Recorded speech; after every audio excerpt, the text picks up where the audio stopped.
जैसे कि हाथरस की घटना पर कल हमारे साथ हुआ, हम लोग कल आम आदमी पार्टी का एक प्रतिनिधिमंडल जिसके अंदर माननीय राज्यसभा सांसद संजय सिंह जी, मैं स्वयं मंत्री राजेंद्र प्रसाद गौतम जी, अजय दत्त जी और पंजाब से हमारे लीडर ऑफ अपोजिशन चीमा जी, हम सब लोग पीड़िता के परिवार से मिलने के लिए गए, उनका दुख साझा करने, उनका ढांढस बंधाने और किस प्रकार से हादसा हुआ और क्या माहौल अभी उनके साथ चल रहा है, ये सब जानकारी लेने के लिए, उनसे मिलने के लिए कल हम गए। और जिस प्रकार से हमारे साथ कल यूपी की पुलिस के मौजूदगी में हमला होता है, ये बेहद दुखद है। और लगातार जब कल परिवार से बात करी, परिवार के में उनके पिताजी और माताजी से बात करी, तो परिवार से बात कर हम लोगों को पता चला कि किस प्रकार से योगी जी और उनकी सरकार मिलकर दोषियों को बचा रही है।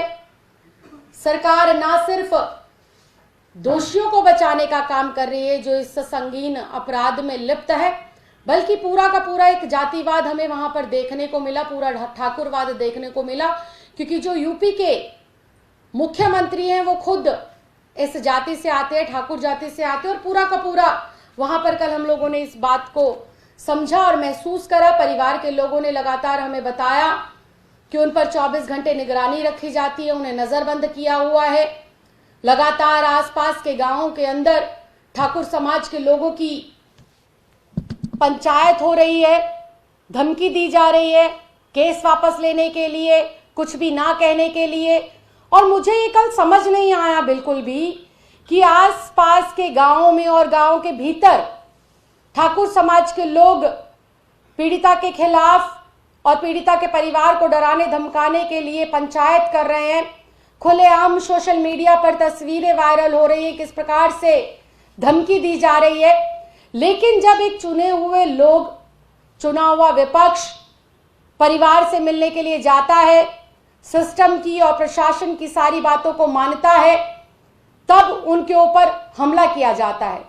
यह हमला भी पूरा का पूरा सुनियोजित था। जिस प्रकार से दीपक मिश्रा नाम के आरोपी ने इंक फेंकी, जिस प्रकार से उसने वहां पर नारेबाजी करी, पूरे के पूरे गांव को एक किले में तब्दील किया हुआ है, परिंदा भी पर नहीं मार सकता वहां पर। लेकिन ये आरोपी कैसे घुस जाता है। लेकिन उस ये फोटो पूर्ण रूप से बताती है, ये प्रशांत कुमार जी है, एडीजी लॉ एंड ऑर्डर, इनके साथ ही ये आरोपी खड़ा दिखता है। ना सिर्फ ये आरोपी इनके साथ खड़ा हुआ, बल्कि भाजपा के बड़े बड़े नेताओं के साथ इस आरोपी की तस्वीरें हमें मिली। तो इससे बिल्कुल साफ है कि जो योगी सरकार है वो जो है आरोपियों को बचाने का काम कर रही है और विपक्ष को दबाने का काम कर रही है।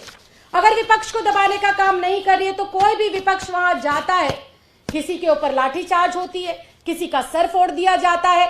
विपक्ष के लोगों के ऊपर 14 एफआईआर जो बलात्कारियों के लिए फांसी की सजा मांग रहे हैं, पीड़िता के लिए न्याय की बात कर रहे हैं, उनके ऊपर आप लोग 14 एफआईआर करते हैं। और कल तो बिल्कुल ही अति हो गई। एक बेटी होने के नाते मैं परिवार के लोगों से मिलने गई, एक प्रतिनिधि होने के नाते मैं परिवार का दुख साझा करने गई, और खुद मेरे ऊपर ही पुलिस की कस्टडी में यह हमला होता है। बात मेरे ऊपर हमले की नहीं है, बात यह है कि उस पीड़िता को न्याय मिले। योगी जी हमारे ऊपर गोलियां चलवाएं, हमारे ऊपर इंक फुकवाएं, हमारे ऊपर तमाम तरह की एफआईआर करें, लेकिन हम लोग हाथरस की गुड़िया के लिए न्याय लेकर रहेंगे। सबसे शर्मिंदगी की बात यह है कि योगी सरकार और प्रशासन कहता है कि पीड़िता के साथ बलात्कार हुआ ही नहीं है। यह विपक्ष झूठ बोल रहा है। अगर विपक्ष झूठ बोल रहा है तो अलीगढ़ का मेडिकल जो कॉलेज है, अलीगढ़ का जो अस्पताल है जिसके अंदर पीड़िता लगभग हफ्ते से 10 दिन तक रही, उसकी पहली प्राथमिक रिपोर्ट में पूर्ण रूप से यह साबित हुआ है कि उस लड़की के साथ बलात्कार हुआ है। ये रिपोर्ट विपक्ष ने नहीं बनाई, ये रिपोर्ट आम आदमी पार्टी ने नहीं बनाई, ये अलीगढ़ यूपी सरकार के अंतर्गत आने वाले अस्पताल के डॉक्टर ने ये रिपोर्ट बनाई है। और ये रिपोर्ट 22 सितंबर की ये रिपोर्ट कहती है कि हाथरस की गुड़िया के साथ गैंगरेप हुआ था। दूसरी बात, लगातार विपक्ष के ऊपर तो आप लोग एफआईआर दर्ज करा रहे हैं, विपक्ष के ऊपर तो योगी की सरकार लाठीचार्ज करा रही है, लेकिन पीड़िता को न्याय दिलाने के लिए काम नहीं कर रही है। 3 दिन पहले कहा गया कि सीबीआई को जांच सौंप दी गई है, लेकिन सीबीआई ने अभी तक भी सीबीआई ने ऑफिशियली इस केस को टेक ओवर नहीं करा है। उनके पास किसी भी प्रकार का कोई नोटिफिकेशन नहीं पहुंचा है। तो क्या कह देने भर से सीबीआई की इंक्वायरी हो जाएगी? मुंह के शब्दों से इंक्वायरी हो जाएगी? इंक्वायरी के लिए आपको कागज पत्री तैयार करनी पड़ेगी, आदेश देने पड़ेंगे। जिस प्रकार से आप शासन प्रशासन को आदेश देते हैं कि रात के 2 बजे ही मृत की जो है अंतिम जो है उसका संस्कार नहीं बल्कि सबूतों को नष्ट कर दिया जाए, परिवार को दिखाई ना जाए डेड बॉडी, ये प्रशासन की किस प्रकार से लापरवाही है। दलित विरोधी पूर्ण रूप से योगी सरकार घोषित हो गई। इसके प्रत्यक्ष रूप से हम लोगों को प्रमाण आए दिन मिल रहे हैं, क्योंकि जिस गांव के अंदर ये घटना घटी है वहां पर आए दिन ठाकुर समाज के लोग पीड़िता को डराने धमकाने का काम कर रहे हैं। और वही पीड़ित परिवार से जब उनके परिवार से, माँ से, बाप से, उनके भाइयों से मेरी बात हुई तो उन्होंने बिल्कुल मुझे ये बताया कि उन्हें अपनी जान की भी खतरा है और उनको जो है इस बात का भी खतरा है कि किस प्रकार से जो हमारी बेटी के साथ हुआ कहीं हमारे साथ वो सब दोहराया ना जाए और हमें कहीं मौत के घाट ना उतारा जाए। पूरा का पूरा जो दलित समाज है वो आज आक्रोश के अंदर है, आज वो गुस्से में है, क्योंकि योगी सरकार के शासन में जिस प्रकार से आए दिन दलितों पर अत्याचार बढ़ रहे हैं, दलितों की बेटियों की आबरू को लूटा जा रहा है, दलितों की बेटियों की इज्जत के साथ खिलवाड़ किया जा रहा है। पूरा देश आज इस भाजपा से और इस योगी सरकार से नफरत करता है और पूरे देश का दलित आज आक्रोश के अंदर है। और मैं फिर इस बात को कहना चाहती हूं कि योगी जी सिर्फ छोटे जो है अफसरों पर कार्रवाई करने से काम नहीं चलेंगे। वो अफसर भी आपकी बात मान रहे थे, वो अधिकारी भी आपकी बात मान रहे थे, वो शासन और प्रशासन के लोग मिलकर आपने जो हुक्म दिया उसको निभा रहे थे।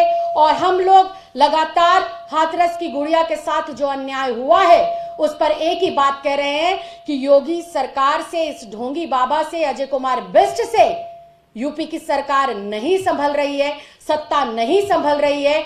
योगी को तुरंत इस्तीफा देना चाहिए और यूपी के अंदर राष्ट्रपति शासन तुरंत प्रभाव से लगाकर इस बेटी के परिवार को वाई श्रेणी की सुरक्षा मुहैया कराई जाए और इस केस को गैर भाजपा शासित प्रदेश के अंदर ट्रांसफर किया जाए ताकि हाथरस की गुड़िया को न्याय मिल सके और चारों आरोपियों को फांसी की सजा होने के साथ साथ दलित समाज की इस बेटी को न्याय मिल सके।